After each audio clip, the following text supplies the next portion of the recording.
Hi అండి. ఈరోజు capsicum potato curry ఎలా చేయాలో చూస్తాం రండి.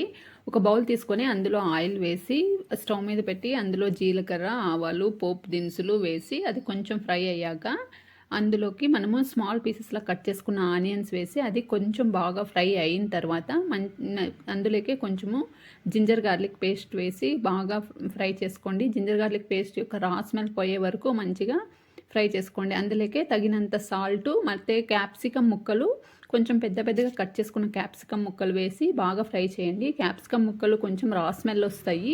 అది బాగా పోయే వరకు మంచిగా ఫ్రై చేయండి. ఇవి ఫ్రై అయ్యే లోపల ఒక మిక్సీ జార్ తీసుకొని అందులోకి కొద్దిగా కొబ్బరి, కొంచెం క్యాష్యూ నట్స్, కొద్దిగా బాగా మిక్సీ పట్టుకొని అందులోనే ఒక టొమాటో వేసి మిక్సీ పట్టుకొని సైడ్కి పెట్టుకోండి. ఇప్పుడు అది ఫ్రై అయ్యింది అని తెలిసిన తర్వాత అందులో కొంచెం సాల్టు, ఆల్రెడీ పేస్ట్ చేసి పెట్టుకున్న అది మిక్స్ వేసేసి బాగా ఫ్రై చేయండి. ఫ్రై చేస్తే ఆయిల్ బాగా పైకి తేలేంత వరకు ఫ్రై చేయాలి. ఎందుకంటే టొమాటో వేసుంటాం కాబట్టి అది రా స్మెల్ పోవాలి. అది బాగా ఫ్రై అయ్యి ఆయిల్ బయటకు వచ్చినాక కొద్దిగా కర్డ్ అందులోకి వేసి మిక్స్ చేయండి. ఆ కర్డ్ వేసి కర్డ్లో కూడా ఉన్న రా స్మెల్ పోయే వరకు బాగా మీకు ఫ్రై చేయండి.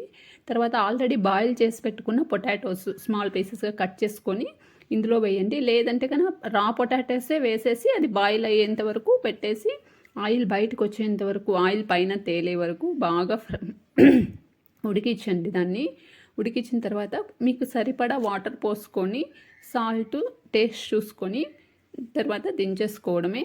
ఇది చపాతీలకి చాలా బాగుంటుందండి. Thank you.